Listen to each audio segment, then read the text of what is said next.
बिस्मिल्लाहिर्रहमानिर्रहीम। अस्सलाम वालेकुम व्यूअर्स। आज हम बना रहे हैं हर किसी की मनपसंद, हर किसी की दिलपसंद कड़क चाय। बहुत ही मज़ेदार, बहुत ही आसान रेसिपी।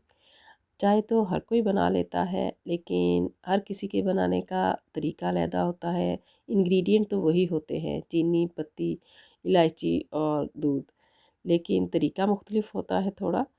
तो चलिए मैं आपको अपने तरीके से बनाना सिखाती हूँ कि मैं किस तरह से चाय पीती हूँ। तो उसके लिए ले लिया है मैंने एक सॉस पैन। उसके अंदर मैं डाल दूँगी 2 कप दूध के। दूध मैंने फुल फैट ले लिया है और उसके साथ ही मैं आधा कप जो है वो पानी का भी शामिल कर लूँगी। ये मैं 2 कप चाय की रेसिपी आपके साथ शेयर कर रही हूँ। तो फ्लेम को ऑन कर लेंगे और दूध को हम गर्म होने के लिए रख देंगे। तो अब यहाँ पे मैंने 4 ये हरी इलायचियाँ ले ली हैं, उनको मैंने कूट लिया है। कूटने से जो है वो उनकी स्मेल, उनकी जो खुशबू होती है वो और ज़्यादा बढ़ जाती है और बहुत ही मज़ेदार सी ये चाय में इनकी खुशबू आ जाती है। अब दूध जो है वो हमारा गर्म हो चुका है। अब इसके अंदर मैं डाल दूँगी 3 टीस्पून पत्ती के। पत्ती आप किसी भी ब्रांड की कोई भी पत्ती यूज़ कर सकते हैं।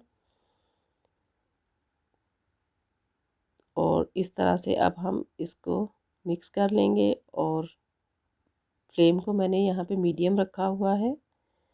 मिक्स करेंगे। अब चाय की जो असल टेक्निक है, असल तरीका है, वो यही है कि आप जितना इसको फेंटेंगे, जितना इसको मिक्स करेंगे, ये उतनी ही मज़ेदार और क्रीमी सी तैयार होगी। तो यहाँ पे हमने मीडियम टू हाई फ्लेम पे इसको इसी तरह से फेंटते जाना है और पकाते जाना है। जहाँ कहीं आपको लगे कि चाय में जोश ज़्यादा आ रहा है तो आप उसको लो कर लें और फिर हाई करके उसको जोश आने दें। अब ये मैंने लो फ्लेम पे इसको 2 मिनट के लिए इसी तरह से ही जोश दिलाना है।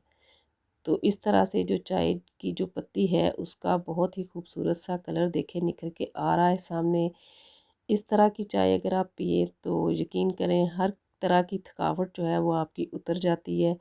अगर आप मेरी तरह चाय पीने के शौकीन हैं तो इस मेरी रेसिपी को आप ट्राई करें।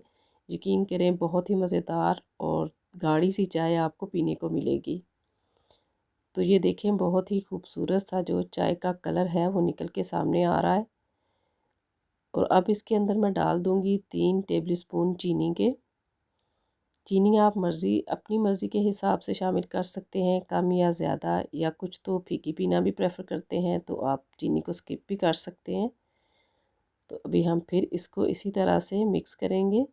आपने नोट किया होगा कि ढाबों में या होटलों वगैरह में भी इसी तरह से चाय को बहुत ज़्यादा फेंटा जाता है।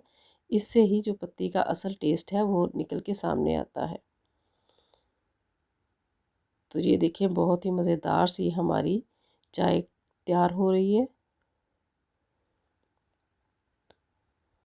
कुछ लोग तो यहाँ पे अदरक और दालचीनी का भी इस्तेमाल करते हैं, लेकिन क्योंकि ये हम घरेलू रूटीन में पीने वाली चाय की रेसिपी शेयर कर रही हूँ तो मैं इसको सिंपल तरीके से ही बना रही हूँ, जो आम घरों में हम चाय पीते हैं। तो अगर आपको कोई बलगम का इशू है या कोई आपका सीने वगैरह की जकड़न है तो आप उसमें दालचीनी और अदरक का इस्तेमाल करें, उससे भी आपको काफ़ी अफाका होगा।